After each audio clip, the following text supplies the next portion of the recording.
چلا پیدا نوی زما آقا دا جاہل تیارے وی باہر خواباندے تا چه تشریف روڑلو با کم ساعت آغا دم راڑا شپا دنیا باندے دا مدینی خلق دی اکرام کړو لوی وړو دی ډیر زیات احترام کړو ډیر عزت ستاسو دا مقام کړو در سرای دین باندې دوام کړو در سرای دین باندې دوام کړو د مسل سورہ مائدہ اوم سپارہ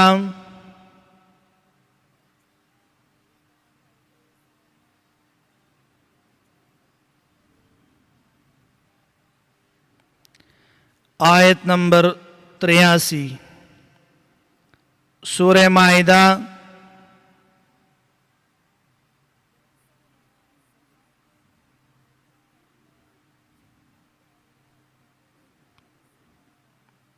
آیت نمبر 83 اوم سپارہ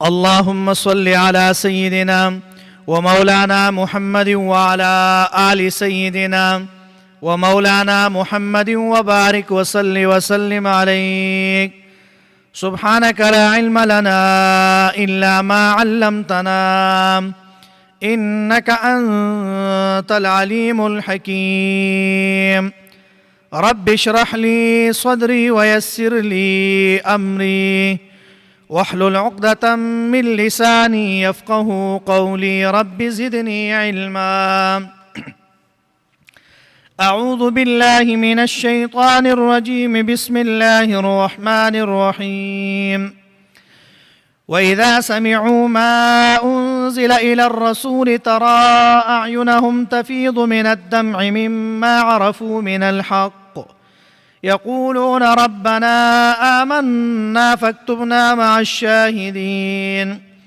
وما لنا لا نؤمن بالله وما جاءنا من الحق ونطمع أن يدخلنا ربنا مع القوم الصالحين فأثابهم الله بما قالوا جنات تجري من تحتها الأنهار خالدين فيها وذلك جزاء المحسنين والذين كفروا وكذبوا بآياتنا أولئك أصحاب الجحيم يا أيها الذين آمنوا لا تحرموا طيبات ما أحل الله لكم ولا تعتدوا إن الله لا يحب المعتدين وكلوا مما رزقكم الله حلالا طيبا واتقوا الله الذي أنتم به مؤمنون صدق الله العظيم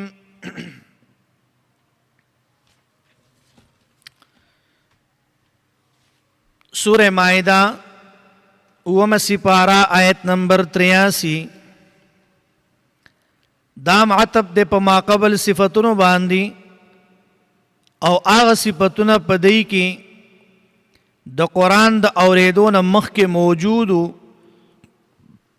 او دا صفت دا قرآن پا وقت کے دے او پا دے کی اشارہ دے چی تکمیل دا مخ کے دریو صفتونو پا دے سلورم صفت سر دے کم دری صفاتی چی مخ کے ذکر کرل نو داغی تکمیل پا دے سلورم صفت سر دے او سلورم صفت سر اللہ فرمائی وَإِذَا سَمِعُوا مَا أُنزِلَ إِلَى الرَّسُولِ آغا وقت کی چی واوری دل دی إِلَى الرَّسُولِ ما انزل آغا چه نازل کمونگا الى الرسول رسولتا فرمائی کلا چه واوری دی آغا کتاب چه نازل کلی شوی دے پیغمبر علیہ السلام تا نو فرمائی ترا اعینهم تفیض من الدمع وینی بتو یا گوری بتو اعینهم سترگی دی تفیض چه توییب من الدمع اخ کی اس دی دے سوال رازی سوال دادے چې بایدلو صفت د سترګو د پاره ذکر دی او حال دار چې دا صفت د اوښکو دی. نو جواب پدې کې هغه دا دی چې مبالغه ده په اصل کې دا داسې و چې سترګې د دوی ډکې شي د اوښکو نه، نو بیا دا رابهیږي. او پدې کې دا تفیض من الدمع کې دا من چې دا په معنا د با سره دی، یعنی بالدمع. نو اوس که چېرې دا ویلی شي چې سترګې د دوی بهیږي، نو سترګه خو نه بهیږي. بیا دې ځای اعتراض راته، سوال راته چې تاسو وایي ترا اعینهم تفیض من الدمع، چې ویني چې بهیږي سترګې د دوی، نو بایدلو صفت د سترګو د پاره دا ذکر دی او حال دار چې دا صفت د اوښکو دی، دا خو د سترګې نه دی. نو جواب دلته ذکر کو په دې کې مبالغه ده. په اصل کې دا داسې و چې سترګې د دوی ډکې شي د اوښکو نه، نو بیا دا رابهیږي. کله چې سترګو کې اوښکې ډېرې راشي او سړی جاړي، نو هغه سترګې د هغه ډکې شي او بیا د هغې نه هغه اوښکې بهیږي. مما عرفو من الحق، دا اول من اجلیه دی او دا دویم د تبعیض د پاره دی. یعنی په بعضې حق پیژندلو سره یې جړا وکړه، او کله چې ټول واوري نو بیا خو به په طریقې اولا سره جړا کوي، یعنی د دې نه زیاته جړا به کوي. دا یې خو لږ قرآن واورېده او په دې باندې جړا وکړه، نو چې کله ټول دې ته واورولی شي نو بیا به دی د دې نه زیاته جړا کوي. مما عرفو، په سبب د هغه باندې چې پیژنده دی من الحق د حق نه. یقولون، دا دلیل د عدم استکبار دی. وی ربنا اے رب زمونگا، آمنا یعنی مونگا ایمان نوڑے، فاکتبنا مع الشاہدین. مراد د دین امت د پیغمبر علیہ الصلوۃ والسلام د په دلیل د صفت د سورہ بقرہ آیت نمبر 143 سره. داسې دعا د نسوارا او مشرانو غوښتې و په سورې آل عمران کې تیر شوي دي. نو تفسیر قرطبي وایي چې دا صفات د علماء حق، یعنی د حق پرستو علماو دي، چې کله هغوی قرآن اوري نو جړا کوي، خو بېهوشه کېږي نه، بېهوشي پې نه راځي، او د الله تعالی نه دعاګانې غواړي خو چغې نه وایي، او اظهار د غم کوي خو لیکن د مرګ حالت هغه نه ښکاره کوي. نو لکه څنګه دا نور کارونه لکه سویک، چغې، رقص وغیره، دا په یعنی دا په دې باندې کېږي چې کله دی جړا کوي، یا مطلب دا دی چې دی اظهار د غم کوي، خو دا داسې غم اظهار نه کوي چې پای کې دی چغې وایي. نو الله فرمایي ربنا، دی وایي اے رب زمونږه، آمنا مونږ ایمان ناوړی، فاکتبنا مع الشاهدین، ولیکې مونږ چا سره؟ یعنی د شهادت کوونکو سره. وما لنا لا نؤمن بالله، دا استفهام انکاری دی، یعنی اس عذر نشته په ترک د ایمان کې. وما لنا لا نؤمن بالله، او څه عذر دی مونږ د پاره چې ایمان رانړو مونږه په الله باندې. وما جاءنا، هغه څه چې راغلي دي مونږ ته من الحق د حق نه. ونطمع ان يدخلنا ربنا مع القوم الصالحين. اوس دې ځای کې دا آیت نمبر 84 دا جواب د هغیو پر رد د هغه چا کې چې دی له ملامتیا ورکول چې تاسو ولې بل دین غوره کو. نو هغوی ووایي وما لنا لا نؤمن بالله، دا استفهام انکاری دی، یعنی اس عذر نشته په ترک د ایمان کې. وما جاءنا من الحق، او مراد د دین قرآن دی، او دا عطب ته په بالله باندې، او یا دا جمله حالیه ده. ونطمع دا عطب ته په نؤمنو باندې، یا حال د تقدیر د نحنو نطعم سره. نو حاصل داره چې سبب د ایمان موجود دی چې هغه تمه د جنت ته، او مانع د ایمان هغه نشته دی. په وخت د وجود په سبب د عدمی مانع کې دا بیا وجوب راځي. نو فرمایي چې مع القوم الصالحین، د دین مراد امت د پیغمبر علیه الصلاۃ والسلام دی په قرینې د سورې انبیا سره. او مع په معنی د فی سره دی، یا عبارت پټ یعنی فی الجنت مع القوم الصالحین. الله مونږ یو ځای کې په جنت کې قوم د صالحینو سره. نو دلته به ورته فی الجنت راوباسي. فرمای ونطمع توقع کوي ان يدخلنا چې داخل بکی مونږه ربنا رب زمونږه چرتا فی الجنت په جنت کې مع القوم الصالحین د قوم صالحانو سره. بیا ورپسې آیت نمبر 85 دا بشارت اخرویه ده بما قالو. اوس د دینه معلومه شو چې صرف په اقرار سره جنت حاصلیږي او دا مذهب د کرامیو ډلې اغی دی چې صرف اقرار ته اغی ایمان وي. نو داغي هغه جواب دلته تفسیر خازن علامه فخر الدین رازی رحمت الله علیه هغه وی چې مخکې د دې اخلاص ذکر شو په دوو صفاتو سره، اول جړه او دویم معرفت د حق، پیجندل د حق چې دا دلالت کوي په پوره تصدیق د قلب باندې. نو رستو ورپسې قول ذکر کو او موصوف کړل په محسنین سره. او بل دا چې دلته قول په معنا د اعتقاد دی او په ډیرو ځایونو کې د قول نه مراد عقیده وي. بیا ورپسې الله فرمایي فاصابهم الله بما قالوا، بدله کې ورکړل الله تعالی هغه چې قالو وی دی جنات جنت تجری چې بهیږي با الى اخره وذلك جزاء المحسنین، او دا جزا د چا د پاره؟ د نیکانو د پاره. ورپسې آیت نمبر 86 دا تخویف اخروی دی هغه کسانو ته چې د مخکې صفتونو خلاف صفات اغی داغی ای مطلب. نو دا اوسو دا تخویف اخروی دی. الله فرمای والذین کفروا آکسان چې کفر کړی دی، کفروا دا مقابل د لا یستكبرون او عرفوا من الحق دی، او کذبوا دا په مقابله د اذا سمعوا او د یقولون کې دی. نو کفر وصف د زړه دی او تکذیب صفت د جبی او د ظاهر دی. نو هغه کسان چې هغوی دروغجن وګڼل آیاتونه د الله تعالی، دا کسان چې دي نو دا سری دوزخیان دي. بیا ورپسې آیات کې الله فرمایي آیت نمبر 87 د دې ځای نه اوس دا دویم باب دی د دې حصې تر اخیر تر صورته پورې په دې کې رد په شرک په تحلیل و تحریم باندې، او بیا ذکر د مسلې د قسم دی په طریقې د تحریم د حلال سره، او بیا ذکر د تحریمات الهیه د چې پای کې رد نظر د غیر الله دی. نو فرمای ما قبل سره ربط داده چې هر کله مخکې مدح د قسیسین او د رهبان هغه ذکر شوه، نو اعتراض راغی چې په هغې کې د رهبانیت د وجې نه تحریم د طیباتو هغه یعنی حاصل د جواب هغې دا دی چې د هغې نه ځان ساتئ، د هغې نه ځان ساتئ. نو فرمای یا ایها الذین آمنوا لا تحرموا طیبات ما احل الله لكم، ما احل الله ای کن نسوارا لک نسوارا. اوس دې ځای کې تحریم د غیر الله کې څلور قسمونه دي. اول دا چې د انکار د وجې نه حرام د الله تعالی یعنی حلال وګڼي او حلال حرام وګڼي.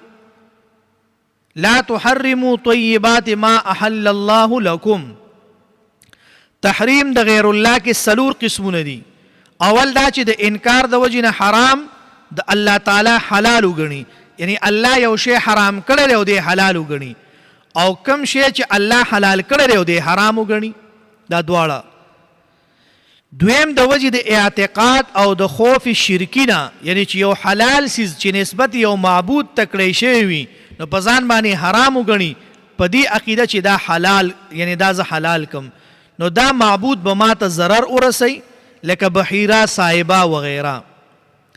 دریم نمبر په نصوص شرعیو کې څه څیز حلال وي لیکن علماء سو په تقلید سره هغه څیز علماء سو چې دی د هغې په تقلید سره هغه بې دلیله هغه شی چې دی حرام وګرځوي. او څلورم د رهبانیت د وجې نه بعضې حلال څیزونه په ځان باندې حرام ګڼي، لکه بعضې جایز لباس او غوښه خوړل او نکاح کول او میوې، دا څیزونه چې دي نو دی په ځان باندې حرام وګڼي، لکه بعضې ملنګان په ځان باندې حرام وګرځوي. نو دا نهې د لا تحرمو ده، دې ټولو اقسامو ته دا شامل ده، او بالخصوص رستنی قسم چې هغه رد اول هغه مقصد دی د دې وجې نه تفسیر قرطبي وایي چې په دې کې رد په غالیانو زاهدانو او باطل پرست صوفیانو باندې. لا تحرمو یعنی مراد د دین هغه دا دی چې عقیده د هغې د حرمت ملرئ تاسو مساتئ تاسو او په ژبه باندې د هغې د حرمت بیان مه کوئ په عملي طور باندې د هغې نه داسې ځان هغه مه ساتئ لکه چې حرامو نه ځان ساتل پکار دي ولا تعتدو د حدود الشرعیه او د حرام او د حلال نه تجاوز کول دا اعتدا ده په طریقې د تحریم د حلال سره او یا په طریقې د تحلیل د حرام سره بیا ورپسې آیات ته الله فرمایي چې وکولو مما رزقکم الله آیت نمبر 88 په دې کې تاکید د لا تحرمو او ذکر د شرطونو د خوراک د چې حلال او طیب وي یعنی حلال وي او طیب وي د طیب نه مراد پاک هغه دا دی چې الله فرمایي چې د کولو نه مراد هغه څه شی دی یعنی وکولو مما رزقکم الله د کولو نه فایده اغستل د حلالو نه په خوراک سکاک لباس سورلی کولو وغیره او خوراک چونکې لوی مقصد دی نو د دې وجې نه هغه خاص که په ذکر سره څوم دی دا ټول څیزونه دي خو الله جل شانه څه وکړله یعنی دا یې پکې خاص کو نو فرمایي یا ایها الذین آمنوا وکولوا مما رزقکم الله حلالا طیبا دا به حلال وي او پاک پي نو په خوراک سکاک لباس او سورلی کولو وغیره کې دي دا نو خوراک چونکې لوی مقصد و نو د دې وجې نه هغه خاص که هغه ذکر کو او په مما کې اشاره ده چې بعضې د هغې نه صدقه کې ورکوي او دغه شان د رزق لفظ اطلاق په حرام باندې کیږي نو بعضې ځکه خاص کړل حلالا طیبا حلال خو هغه دی چې په دلیل شرعي د حرمت د هغې دپاره نه وي حلال څه ته وایي د حلال تعریف دا دی چې حلال هغې ته وایي چې په دلیل شرعي د حرمت د هغې دپاره نه وي او طیب هغه دی چې د شبهې نه پاک وي مطلب چې شبهه پکې ني ابن مبارک رحمت الله علیه نه نقل لی چې حلال څه ته وایي ابن مبارک صاحب وایي چې حلال هغې ته وایي چې په طریقې شرعي سره حاصل شي او طیب هغې ته وایي چې پای کې عزایت او ترقی د بدن وي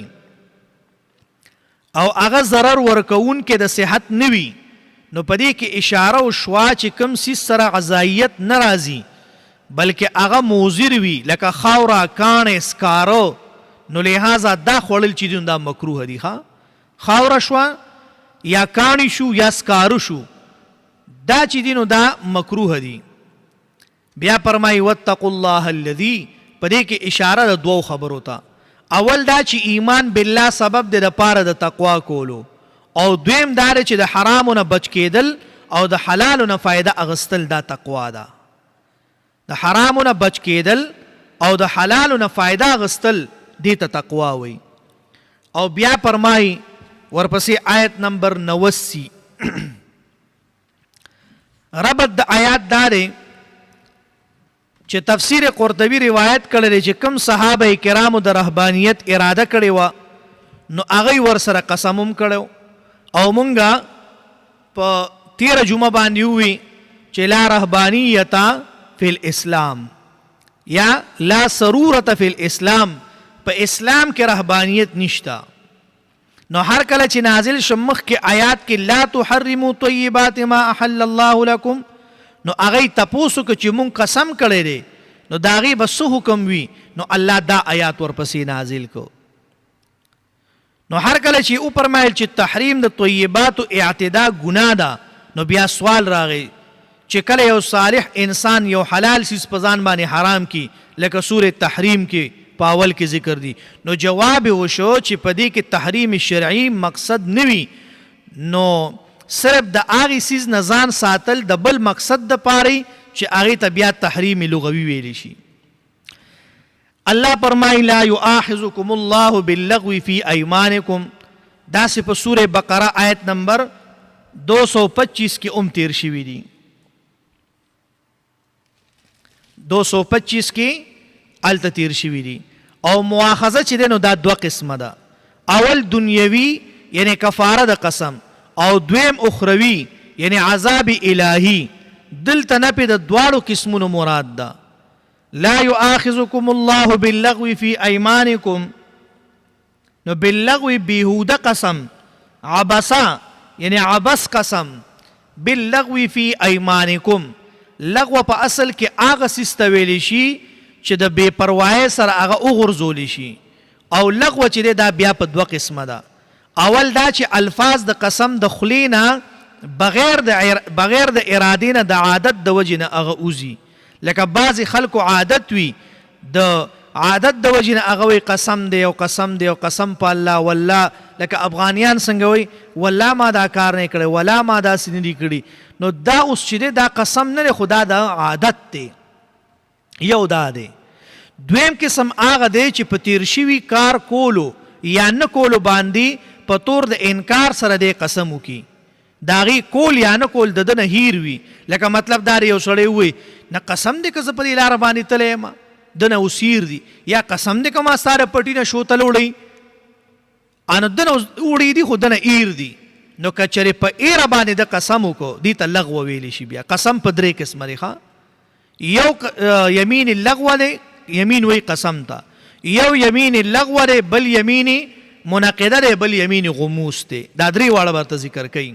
او په دویمه سپاره سوره بقره کې دا تیر شوي دي 225 نمبر آیات کې. نو فرمای لا یؤاخذکم الله باللغو فی ایمانکم. اوس د چې دی نو انکار په تیر شوي کار باندې کولو یا نه کولو باندې د قسم وکړو او د نه هیرو.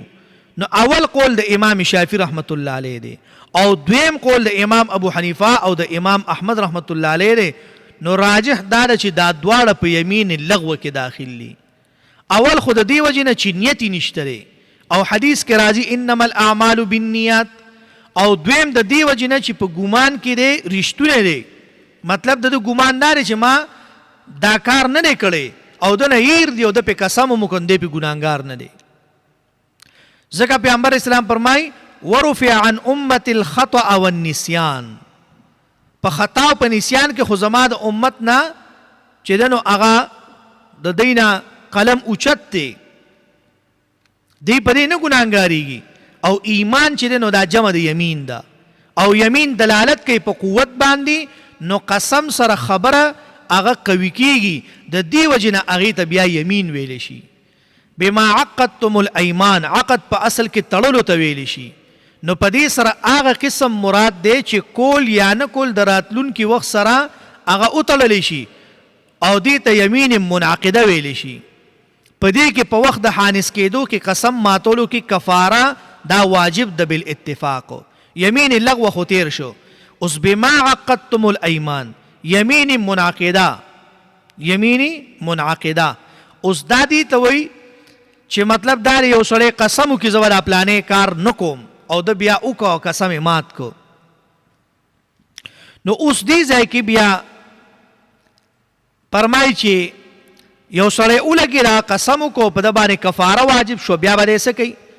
نو فرمایي چې فکفارته اطعام 10 مساکین. فکفارته دا تفصیل دی یو آخذکم دی، دې ته کفاره ویلی شي ځکه چې په دې سره ګناه د یعنی ماتولو هغه پټ شي او معاف شي ورسره.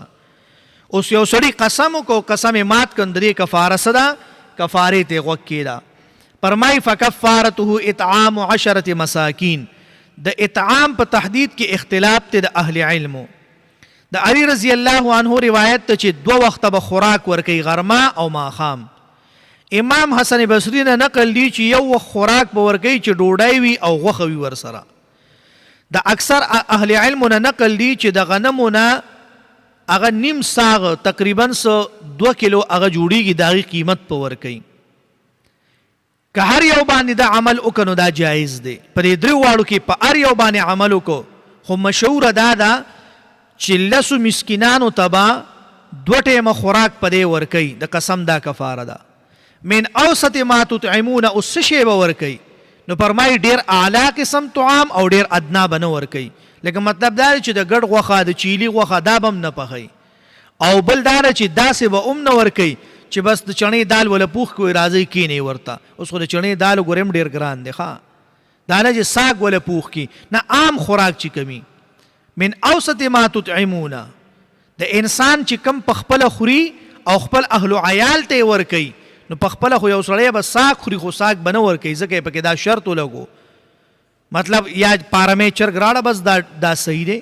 لسو کسانو له اوس لس کسان چې دي نو داسې به ام نه ګوري، دپاره شرط دی نابالغ ماشوم به نه کینئ، پوهېږي، نابالغ ماشوم. او بل دا ده چې ښه مزیدار کسان به ولو ګوري چې خوراک کوي، پوهېږي، تندرست وي، جسم یې برابر وي، داسې بوډاګان به هم نه چې لاړ شي د حجرې نه بوډاګان ناپاسې وایي راځئ په تاسو د قسم کفاره خورم، او هغې غاښونه نی یو یو نړی سره لګیایي، هغې چېرته خوړی شي. سم یو لس طالبان وله بوزه چې پته یې ولګي، بله ورځ به قسم نه خوري بیا. او کسوتهم په آیات کې د دې حد نه یعنی حد نه ذکر شوی. امام شافعي فرمایي چې کم ته جامه ویلی شي، او کسوتهم یعنی یا به جامه ورکوي. اوس جامه کې په دې آیات کې حد نه ذکر چې کومه جامه به ورکوي، خو امام شافعي رحمت الله علیه فرمایي کم ته چې جامه ویلی شي لکه کمیس او پرتوګو یا لنګ او پټکې. امام مالک امام احمد وی هغه جامه چې پای کې مونځ کول صحیح وي د سړي دپاره او د ښځې دپاره. او زمونږ امام ابو حنیفه رحمت الله علیه فرمایي چې جوړه جامه چې په عرب کې څنګه استعمالیږي دا به په ملکیت کې ورکوي اغله. لکه مطلب دا دی چې په عرب کې زمونږ نن سبا یو کمیس دی بل پرتوک دی دا استعمالیږي، بس یو جوړه به والي دي ته جوړه ویلی شي. دریم که جوړه نشي ورکولی او تحریر رقبه، د سټ نه مراد ټول ذات د انسان دی، کمرهی وي او که وینځه وي. د احنافو په نسبت باندې دا عام دی، که مؤمن وي او که کافر وي. د نورو ائمو په نسبت باندې مؤمن کېدل شرط دي. امام شعرانی وی چې کافر ازادول په کفاره کې دا مشکله خبره ده، ځکه شرعي مقصد د ازادولو نه دا دی چې دی د الله تعالی د بندګۍ دپاره آزاد شي، نو صحیح خبره دا ده چې ایمان پکې شرط دی. امام رازی رحمت الله علیه فرمایي چې په عربو کې دا قاعده وه چې قیدي سړی د هغه لاس په سټ سره تړلی او پر اسای باندې چې کله به ازادو نو هغه به پرانیسته، نو د مرۍ د ازادولو دپاره فک رکبه دا استعمالیږي. نو ټولو اهل علم هغوی وایي چې دا او په دې کې دا کفاره کې د پاره د تخییر د اختیار دی. اوس یو سړي ته اختیار دی که لسو مسکینانو ته 2 ټیمه ډوډۍ ورکوي صحیح دی، که مثال دی 10 جوړي یلي هغوی له ټیک دی، که دی غلام ازادي د غلامانو کیسه خو ختمه ده. اوس که دا 3 واړه کاره دی نشي کولی 3 روجي به نیسي. نو موږ نه چې څوک تپوس وکړي یاره جي د قسم کفاره څه ده، نو موږ ورته داسې یاره بس جي دا 3 روجي به ښي ښه دا 3 روجي به ښي، هسې روجي نه نیسي. ولې هلته 10 جوړي چیلي نو چې نن سبا په 2000 روپۍ نه چې په 1500 هم سوټ اخلي نو 15000 روپۍ شوي، او چې 2 ټیمه لسو مسکینانو ته روټۍ ورکړې نو کم از کم 10-15 په دغې هم لګي. نو دی وایي مړه راشه دا 3 روجي به جمې کې ونیسم، زه دا م ونیسه خو ځان خلاص کا. کفاره ورکوونکي خوښه ده په دې 3 واړو کې هر یو که هغه خوښوي نو هغه دې ادا کړي. په دې 3 واړو کې اوس 3 حکمته به تا ته بیا وروستو بیانوي. ښه په دې 3 واړو کې یو حکمت دا دی چې په اطعام کې اشاره ده چې انسان 10 ورځې ځان اوږې وساتي د عادت خپل نه د پاره د دې چې شهوت د نفس اماره هغه مات شي. دا یو.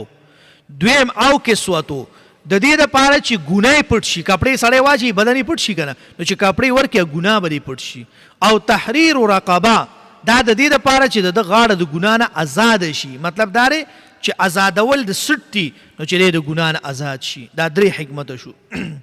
فصیام 3 ایام په اطعام کې صرف اشاره ده چې په ځان باندې 10 ورځې خوراک کم کی، نو په دې کې تصریح ده چې 3 ورځې ځان بالکل اوږې کی. نو اول کې 10 انتها د جمع قلت او ابتدا د جمع کثرت ذکر شو، او په روژه کې ادنا د جمع قلت ذکر ده. دا جمع د قلت د عدد د جمع کثرت د اطعام سره برابر ده. نو په دې 3 ورځو کې تتابع پر لپسې والی ګورې دا شرط دی چې روجي نیسي 3 ورځې به نیسي او پر لپسې به نیسي، یعنی یو بل پسې به یو ځای نیسي، که یو د قضا کړه بیا به د سره کې. دا په نزد د احنافو باندې دی، ذالک کفارۃ ایمانکم، یعنی دا کفاره د ستاسو دپاره. د دې سره حنس مراد دی. اذا حلفتم، حلف اصل سبب د کفاری د دې وجې نه د هغې ذکر یې وکړو چې دا دلیل دی چې مخکې کول د کفارې په قسم باندې دا جایز نه دی. لکه مثال یو سړی وایي مړه راشه زه به اوس 3 روجې ونیسم او سبا له به یو قسم وخورم، دا جایز نه دی. اول به ګناه کې بیا به چې دی نو ته به څه کې، مطلب دا دی اول به قسم خوري بیا به کفاره ورکې. تا دا څوک لیدلي چې هغه وایي چې یاره مطلب دا دی چې اول به باتروم ته ورشم بیا به ډوډۍ وخورم، مطلب دا دی چې لکه هغه خېټه یې تشه دی او باتروم کې څه کوي، خو چې ډوډۍ وخوري د هغې نه بعد به دته قضای حاجت راځي که نه. یا یو سړی وایي مړه اول به مونځ وکړم بیا به اودس وکړم، داسې کېږي چې اول به مونځ وکړې بیا به اودس کې، اول به اودس کې بیا به مونځ کې. نو ذالک کفارۃ ایمانکم اذا حلفتم، د دې سره حنس مراد دی او حلف اصل سبب دی د کفارې. د دې وجې نه د هغې ذکر دی وکړو. نو دا دلیل دی چې مخکې کول د کفارې په قسم کولو باندې دا جایز نه دي او په حنس باندې مخکې کولو کې اختلاف دی. ظاهر د حدیث دلالت کوي په جواز باندې، لیکن په کارونو د خیر کې هغه صرف د خیر کارونه وي. واحفظوا ایمانکم، په دې کې 3 توجیهات دي. واحفظوا، حفاظت وکئ، ایمانکم، د قسمونو خپلو. د دې 3 توجیه دي. اول دا چې ځان بچ کئ د ډیرو قسمونو کولو نه، تفسیر حازن وی. دویم دا چې رستو د حنس نه تادی وکئ په کفاره ورکولو کې، تفسیر قرطبي وی. او درېمه توجیه دا چې قسمونه بچ وساتئ د حانس کېدو نه، لیکن دا خاص ته په هغه حال پورې چې قسم یې نه وي کړی، په پرېښودو د امر شرعي یا په کولو د مکروه کار باندې. لعلکم تشکرون، دې لپاره چې تاسو کې شکر وباسئ. اشاره ده چې تفصیل د دینی احکامو لوی نعمت دی، د هغې شکر کول لازم دی او دا شان شکر کول په معنی د عمل کولو سره دی. لعلکم تشکرون، دې لپاره چې تاسو کې شکر وباسئ. نو الله جل شانه فرمایي چې اے بندگانو تاسو شکر وباسئ چې تاسو الله جل شانه تاسو د دې لپاره یو علاج تاسو له راولېږه، یو طریقې تاسو له راولېږله او تاسو یې د دې نه بچ کړئ. تاسو یې د دې کفارې نه او د دې څیزونو په دې کفارې سره تاسو بچ کړئ. نو دې آیاتونو کې هم دقه ذکر کوي. ترجمې ته وګورئ.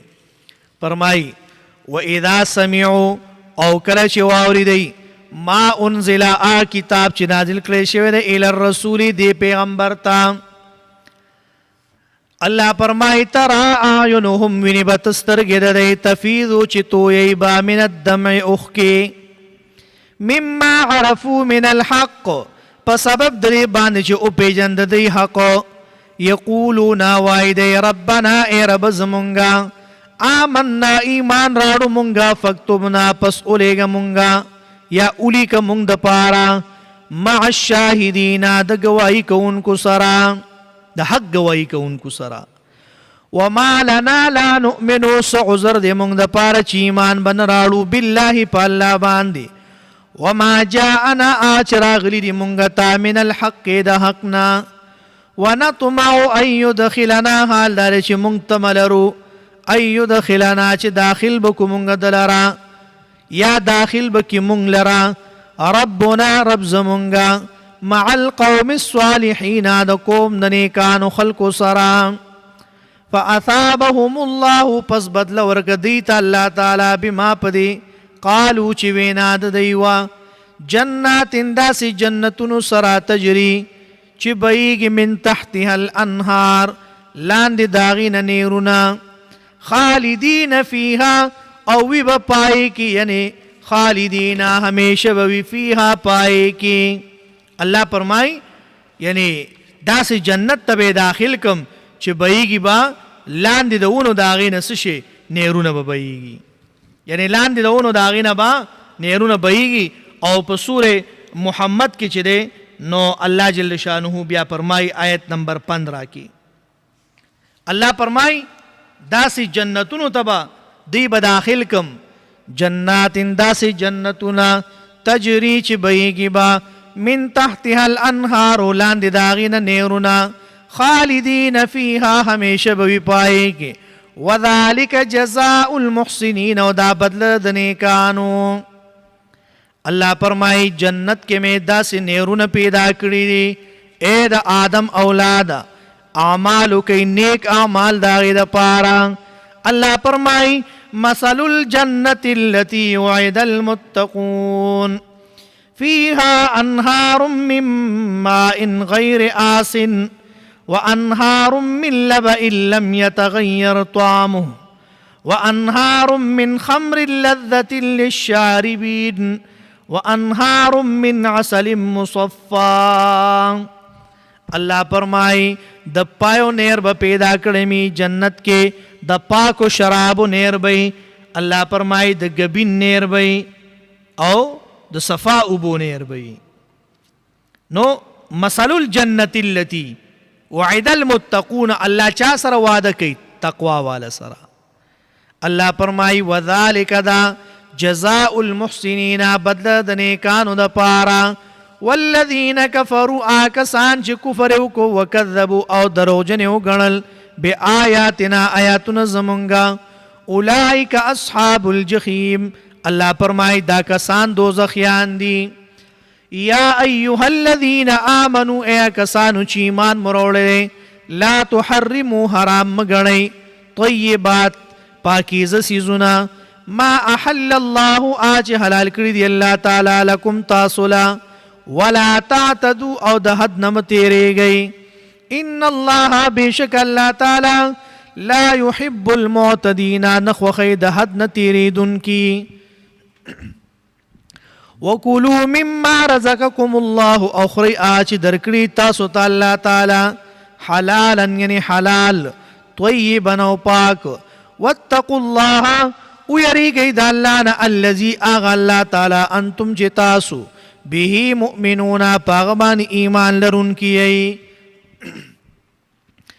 لا يؤاخذكم الله ننسي تاسو الله تعالی باللغو په بے ارادي فی ایمانکم پکسمون استاسو کی ولكن يؤاخذكم لیکن نسی تاسو بما پاس باندی عقدتم الایمانا چی تاسو مضبوط کړی وی قسمون پاغی سرا فکفارته الله فرمای کفاره دای اطعام ورکول د طعام دی 10 مساکین لسو مسکینانو تا من اوسط ما تطعمون او درمیان خوراک د اغنا چې ورکوي تاسو اهلیکم خپل کور والو تا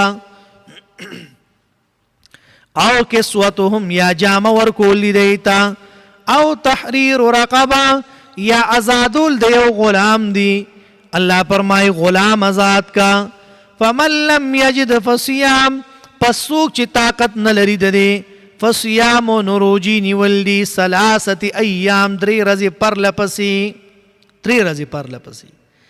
ذالک کفارت ایمانکم الله فرمای دا کفاره قسمون استاسو اذا حلفتم کله چې قسم خورئ تاسو واحفظوا حفاظت کوئ ایمانکم د قسمون خپلو كذلك يبين الله دارنگی بیانی اللہ تعالی لکم تاسو تا آیاته آیاتنا احکام خپل لعلکم تشکرون دیر پار چی تاسو شکر گزار شئی صدق اللہ العظیم آمین الحمدللہ رب العالمین والعاقبة للمتقین والصلاة والسلام على رسوله محمد وآله واصحابه اجمعین یا اللہ زمونږ د ټولو گناهونه معاف کی اللہ چې کوم صغیره کبیره گناهونه دي الله په ټولو باندې عفو کلام راکاږي الله پیغمبر علیه الصلاۃ والسلام چې کوم د خیر دعاګانې کړې دي الله دا غینه مونږ ته خیر راکړي الله چې کوم شرور آفتونو مصیبتونو پناه وختله الله دا غینه مونږ ته پناه راکړي الله دا غینه مونږ ته پناه راکړي الله زمونږ د ټولو په حال باندې رحم وکړي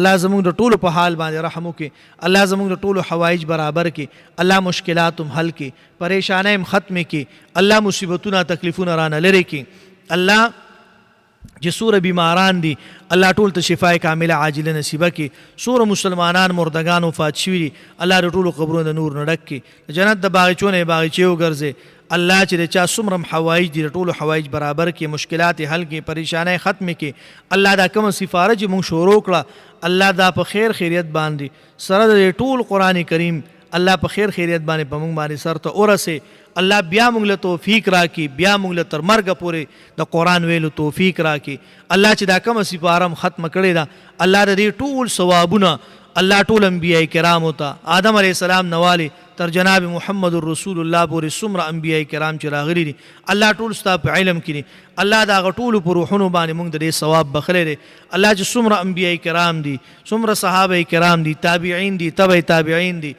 علما دي صلحا دي مفتیان مجتهدین علما نیکان بزرگان اولیاء عام مسلمانان معشومان نارینا زنانا بوډاګان زموږ خپل خپلوان ستاسو د ټولو خپل خپلوان او خصوصا زمونږ استاسو محبوب جناب محمد رسول الله صلی الله علیه وسلم پر روح باندې الله موږ د دې ثواب بخلې دي دای روحونو ته دې ثوابونه اورسه الله دای روحونو ته دې ثوابونه اورسه الله دې وخت کې چې چا موږ سر لاس اوچت کړی دي الله دا غټول چې څومره مردگان کړي چا بچي وفات دي مور پلار الله خپل خپلوان سوق وفات دي الله دا غټول روحونو ته دې ثوابونه اورسه الله مونږ تم د دې ثوابونه راکې الله مونږ تم د دې ثوابونه راکې الله مونږ ټول نه راضي شي الله مونږ نه داسې راضي شي چې الله چریم زمونږ نه ناراضه مشي الله مونږ ټول ته خپل رضا نصیب کړي الله اس در نه غواړو بس تا رضا غواړو الله چې ته زمونږ نه راضي الله که هر څنګه ژوند دی الله مونږ په راضي یو الله ته زمونږ نه راضي شي الله کړه چا اولاد ني نیکمل صالح اولاد ولا ورکي